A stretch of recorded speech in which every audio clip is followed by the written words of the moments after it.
world is ruling by Shao Kahn. 80% out of 100 is kind. Really don't care about time. Bitter like lime. Make a short victory mine.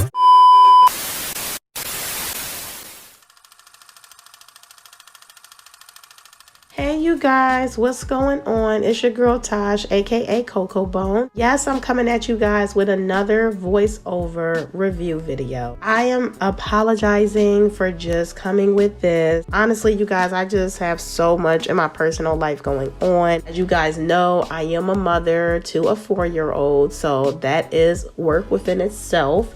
And I have been looking for a new apartment. That shit ain't the fuck easy.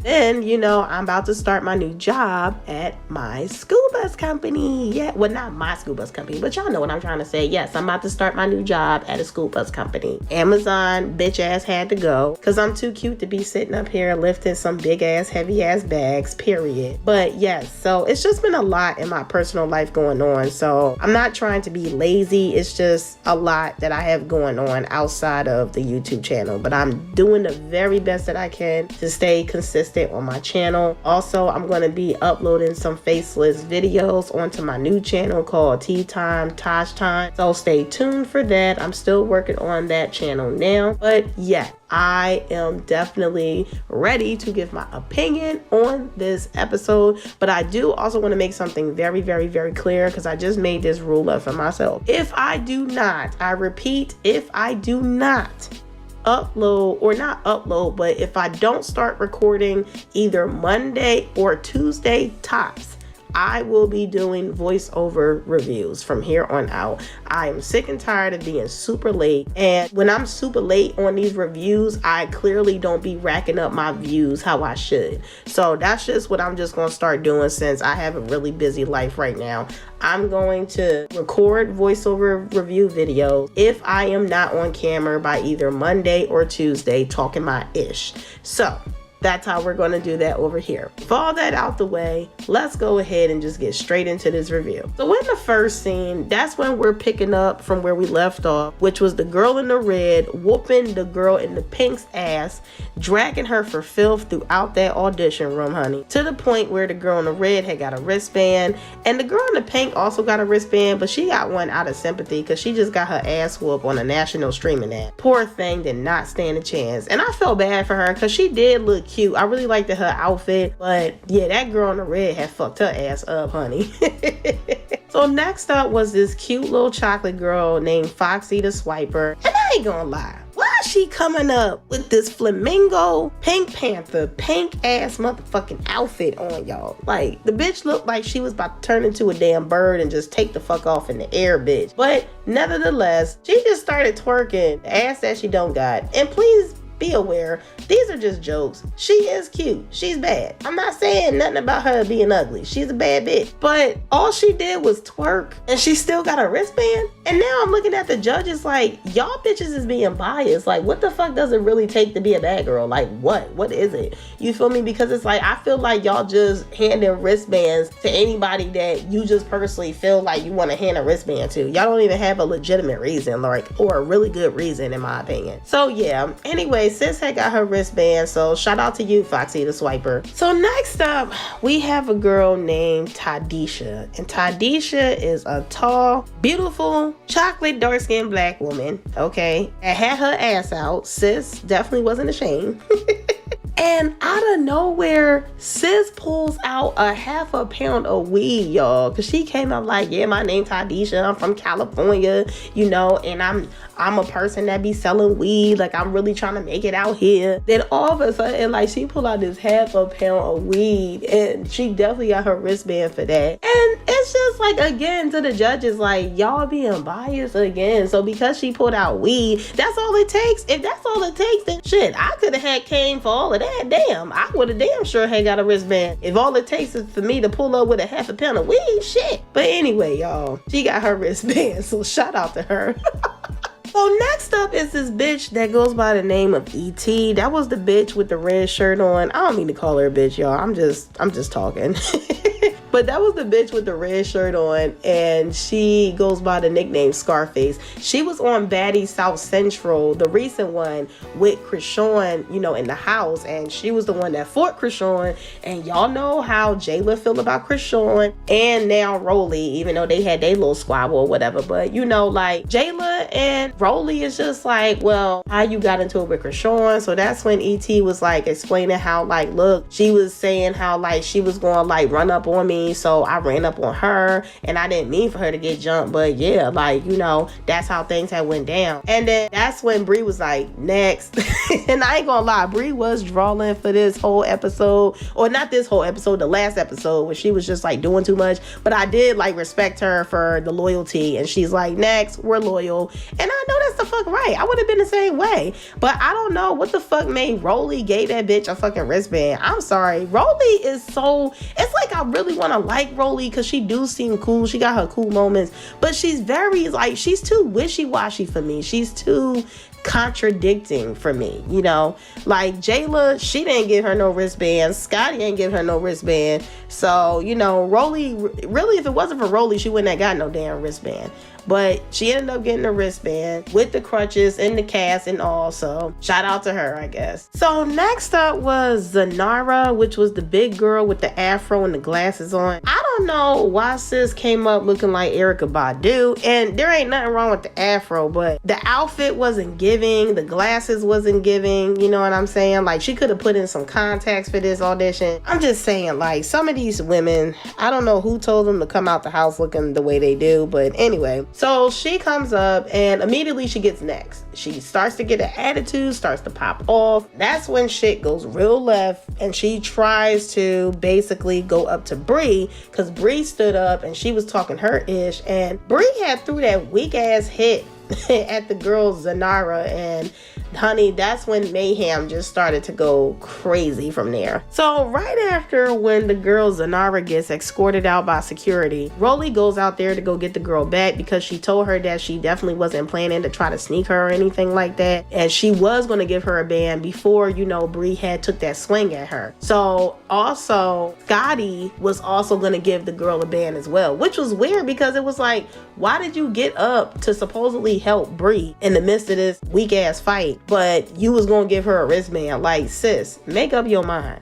You know what I'm saying? Like, Scotty, she's another one that's just, I don't know, she's just doing too much for me. But then Bree automatically tells Scotty that she's being fake for that. I wish she would have also had told Rolly the same thing, that both of them bitches is being, well, Rolly actually wasn't being fake. Rolly genuinely really wanted to give her a wristband, you know, before the fight happened. But for Scotty, I can see why she's saying Scotty is fake, because that was fucking flip-floppy and fake. Bitch, how you gonna hop in the fight to try to help me, and then you gonna turn around and be like, I'm gonna give the person you try to fight a wristband? Bitch, sit your stupid ass down. So in the midst of Bree and Scotty kind of going back and forth, that's when the next girl, Ray, comes up and starts singing, and she really had a nice voice, but unfortunately her nice voice wasn't able to keep her in the audition competition because Jayla had immediately nexted her, and sis just walked off. So sorry, boo, maybe next time. So the next contestant that caught my attention was Green Eye Cuban. Yes, Green Eye Cuban did her motherfucking big one, bitch. She went on a whole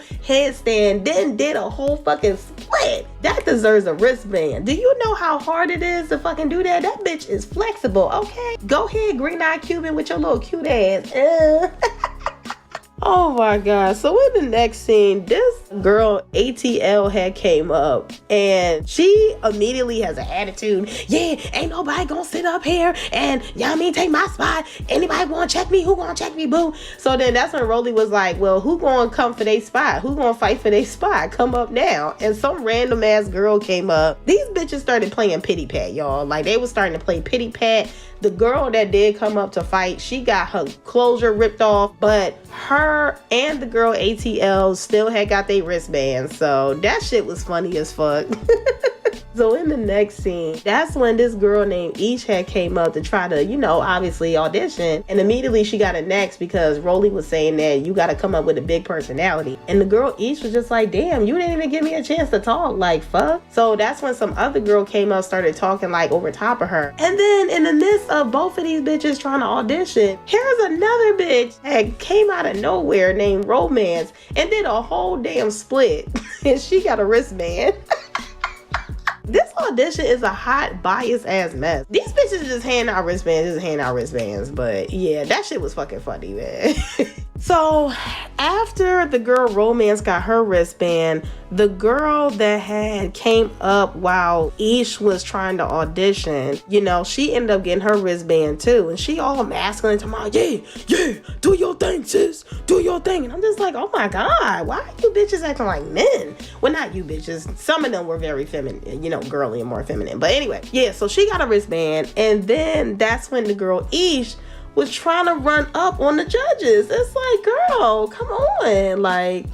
That's not the way to go about it. But yeah, y'all, that scene was crazy. So in the next scene, when Scotty went to go try to get Bree back, some karma had came her way, and the karma was 4 bitches running up on her and jumping Scotty. Like, now we didn't see the whole entire thing as much as we was trying to, but yeah, like that shit was fucking crazy how like she really was trying to go get Bree, and in the midst of getting Bree, she got her ass whooped. But like I said, that was karma for her just doing the most. Like Scotty was really doing the most, and she was just acting flip-floppy. So I guess that shit was just gonna happen. And security, I ain't gonna lie, they could have did a better job at trying to help Scotty. But yeah, sis definitely shouldn't have been able to get jumped like that, especially if she's a judge for the main cast. Like, the fuck? So in the next scene, going back to the audition room, this other white girl named Saint Abby XO, she came up and she was like just talking her ish and rubbing on her punani, and she ended up getting a wristband. But Rolly and Jayla definitely told her to get her kitty cat from off the damn table, but sis definitely did her big one, so shout out to her. In the next scene, that's when Jayla had pulled out the big ass horn, or the blowhorn, or whatever the hell it's called, and she's telling all the girls, well, we know y'all stand on 10 toes, y'all got businesses, y'all will beat a bitch up, y'all mothers, y'all got sad stories, is there anything else?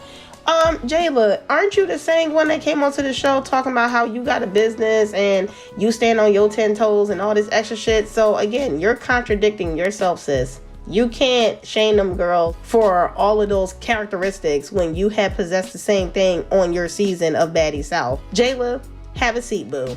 I like you, but have a seat. That was a wrap on their end. Thank God. So now we finally get to the main judges, which is Natalie, Sukihana, and Tommy. Finally. So now they only have 5 contestants at a time for this set. So the first contestant to come up to audition is Asia Eros from California. And I ain't gonna lie, sis is bad. She bad as fuck. You know what I'm saying? But it's very clear that Natalie likes her for her titties, because she definitely told her to show her titty. But she got good vibes. So next up was Ricky, and she said she's a bartender, photographer, model. She was like a cute ass stud, or a cute ass stem, as she said, which is a stud and a film at the same time. And I personally think she should have got picked. Like, I don't know. It was just something about her. Like, I really had liked her character. And sis definitely came in like stunting. So I really felt like she should have got picked, y'all. Next up was Brown Sugar from One More Chance. She definitely came to do her big one. I didn't like how Tommy was trying to play her, talking about, so when you keep auditioning for shows. And Brown Sugar corrected her and said, no, I don't audition for shows because my first priority is music. So that's one. That's when Sukihana was like, okay, well, go ahead and sing something, go ahead and show us what you got. So she started like rapping, which was weird because she said she sang. Like, bitch, do you rap or sing? But she clearly raps, and her first rap that she was rapping, everybody was feeling that. Everybody was feeling it so much to where you could see Tommy's silicone about to pop out of her damn ass cheek. Okay, yes, sis was on one, and she did her big one. So in the midst of these 5 contestants, Brown Sugar and Asian Arrows had got their pink tickets and they are on their way to possibly being casted on the show. So next up, we got this cute, fine, thick girl, cute red bone named Heaven from California. And sis definitely did her big one. Like, well, not her big one, but she started twerking that fat ass and she just cute from head to toe. So, okay, Heaven boo, I see you. Next up was Razor from Maryland. And honey, when I say that she was my favorite contestant and she came up on some boss stuff, yes, I was all for Razor. I loved her whole swag. I liked how she was confident. And that's when Natalie was like, well, you know, the other girls, they might check you. Like, what if the girls check you? And that's when Razor had turned to all the other girls and she was like, who gonna check me, boo? Nobody? Oh, okay. So she checked the shit out of all the rest of them bitches. They was not trying to see them hands, because I ain't gonna lie. Even though that she's not a rapper or she's not a dancer or a stripper or none of those things, she got 3 businesses like the fuck she said, to be exact. This definitely looked like she could throw down, she really want to. So I really like Razor. Shout out to Razor, honey. Yeah, she came in there boss bitch status. And I loved how she wasn't no stripper. And you know, even though I am a female rapper, I did love how also she wasn't that as well. I liked how she was like a normal girl. She had 3 businesses and that is her claim to her being a bad bitch. I fucks with it, because every girl don't want to sit up here, you know, especially like the stripper shit. Every girl don't want to sit up here and be on some stripper shit all the goddamn time. Now rapping, that's, you know, glamour within itself, because even with that, you don't gotta be on no stripper shit. Like, you could just spit your bars and that's about it. And that takes fucking talent. That is talent. I don't know when it had became famous for motherfuckers with no talent to get famous for not having no goddamn talent. Even though that Razor don't have no talent, she is a businesswoman, and you could tell that if you was to throw down with her, she gonna drag your ass for filth, honey, literally. So shout out to Razor. So in the next 5 contestants, that's when this girl Nia Abby from California had came up trying to do her big one. Sis is looking cute and Tommy is expressing how she already know her, so she is showing favoritism. Shout out to Tommy for keeping it that real. So the next contestant was Romance, and Romance had kind of played herself. I think she's like 22, but you could tell that she still got a lot to learn in life, because first of all, sis, never take off your wig, okay? First of all, if you about to fight and you know you're going into an environment where you might fight, you should have had your wig sewn down. That's number 1. You could tell in Tommy's face that she was disgusted with her taking off her wig.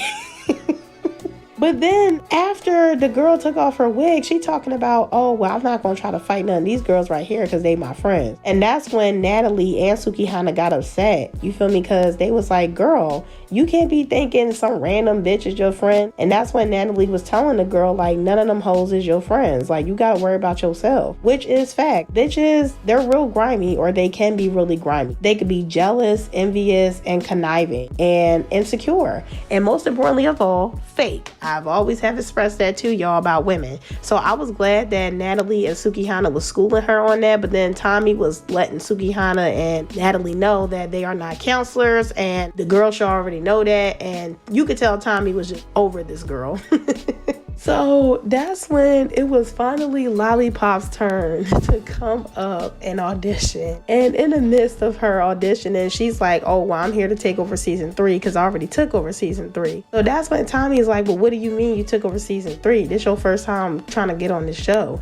And that's when Lollipop was like, I was on Jocelyn season 3. Immediately, Tommy was like, bitch, get your ass up out of here. Because you know Tommy don't fuck with Jocelyn, because Jocelyn got a whole restraining order on her. You know them two got history, sis. And then after that, that's when Lollipop had did a whole split with no panties on, showing her big old red bone fat ass. And it's just like, Lollipop, you sexy. Like, we get that part, but sweetheart, this is Baddies West. This is not Jocelyn's Cabaret season 4. Like, nobody's here to try to have a fucking dance competition. But in the midst of Lollipop doing her damn split, that's when out of nowhere Sukihana suggests all the 5 contestants have a dance contest. Oh my lord, oh my god, I can't. So all the girls, like, they basically just started twerking their ass, and I already know that room was smelling like sardines and fish, honey. I already know it was was too much pussy popping for me. But nevertheless, all the girls had ended up getting a pink ticket, so shout out to them. So in the next 5 contestants, we have this girl, Promise B. May. I don't know if sis is already on YouTube or whatever shows that she's doing, but sis definitely came up with the energy, man. I don't know what it is about big girls, but don't they always got the loudest voice in the goddamn room? Like, they voice be piercing through the fucking wall. But yes, Promise B. May had came up, and you know, she had a lot of personality, so shout out to her.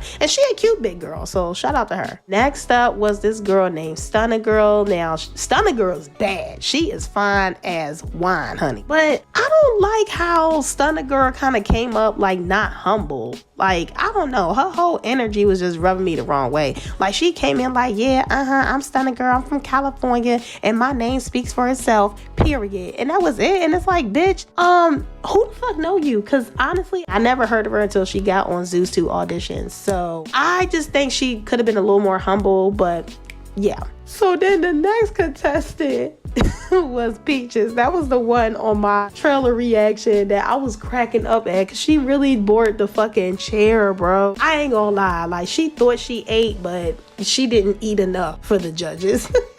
Stunna Girl had her opportunity to come up. Tommy's trying to ask her, like, well, what makes you, you know, a bad girl? Like, why are you here? And again, Stunna Girl, she just seemed like, I don't know, she just seemed real just full of herself. And I'm not saying you shouldn't have confidence, but if you're trying to audition, you got to humble yourself, sweetheart. If she end up getting casted for Baddies West, I'm telling y'all now, if she try to make other connections with other people with that same attitude, she ain't gonna make it far. So if she could just calm down on like the non-humbleness, she will be okay. I think that sis definitely got it going on, because I ain't never no hater. Like, she definitely fine as hell. I did research her on YouTube. She got a couple of videos that got over about 50,000 views, 100,000 views. So sis is doing her big one. She's doing her thing. But you still shouldn't go to another new platform that has way more of a bigger following than you and being non-humble, talking about something, oh, well, my name speaks for itself. Yeah, it speaks to your fan, but it doesn't speak to the whole entire globe. Zeus Network at this point, they exist to the whole entire globe. Y'all can say whatever y'all want, but Zeus got that bread and they got that damn fan base, honey. They got that mugga, okay? Period, poo. And they was feeling Promise B. May, but Tommy was getting tired of all of that trajectory that, you know, Promise B. May kept doing. Like, eventually she was like, look, man, cut all that shit out. Like, what's up? What's your brand? Like, I would have been the same way. Like, come on, your loud ass voice, like, your overreactive having ass self. Like, girl, it's not that serious. They do like her though, and I like her too. She just gotta calm down on all the extra shit. Okay, so in the midst of Jazz and Promise B. May getting their tickets, Stunna Girl also had got her ticket. But again, that non-humble attitude, she decided to start a problem with Suki. She was telling Suki how he know her already and don't be pretending like she don't know her. So that's when, you know, Stunna Girl was like, don't be trying to sit up here and play me and whatnot. And you know I fight, right? So Suki got up because she's like, well, bitch, you ain't about to sit here and threaten me. Because at first it looked like Suki wasn't really trying to have a problem with Stunna Girl, but Stunna Girl, she was popping her shit for no reason. So that's when Suki got up and attempted to go fight her, and you know, of course, security had to rush in and they broke it up. But yeah, Stunna Girl, you gotta work on your humble attitude, sis. I didn't like how you came up thinking somebody's supposed to know your ass when nobody has never heard of your ass. I never heard of your ass. Now, you cute, I done my research on you, you do got it going on, but you can't come to a big ass platform like Zeus and then you want to sit up here and just, oh yeah, I'm that bitch already. Y'all already know who I am. Nobody know who you are. Nobody. We know who Tommy is. We know who Sukihana is because they were also on huge platforms such as Love and Hip Hop. Okay? All right. So yes, you know, humble yourself. Humble thyself. So in the last scene, that's when we got Big Juice talking her ish, trying to audition. When Tommy said next, this other girl named Nas from Nevada came up and she was like, well, you ain't talking to me, sis, because I've been breaking up fights all day. So that's when Big Juice was like, okay, well, what you trying to do? And then the girl Nas dropped all her shit And I ain't gonna lie, Naz was doing the fucking most, like, and the bitch was missing the fucking nail. Like, both of them bitches is lame to me, but you know, we shall see on the next episode of Baddies West Auditions. So I hope you guys had enjoyed this review. Please make sure to like, comment, subscribe, share, show your girl some love, help your girl get to 3,000 subs. Make sure to leave some suggestions down in the comment section down below, and please give me a big thumbs up, for it helps to push my videos further out into the algorithm. I'm out this bitch. Deuces.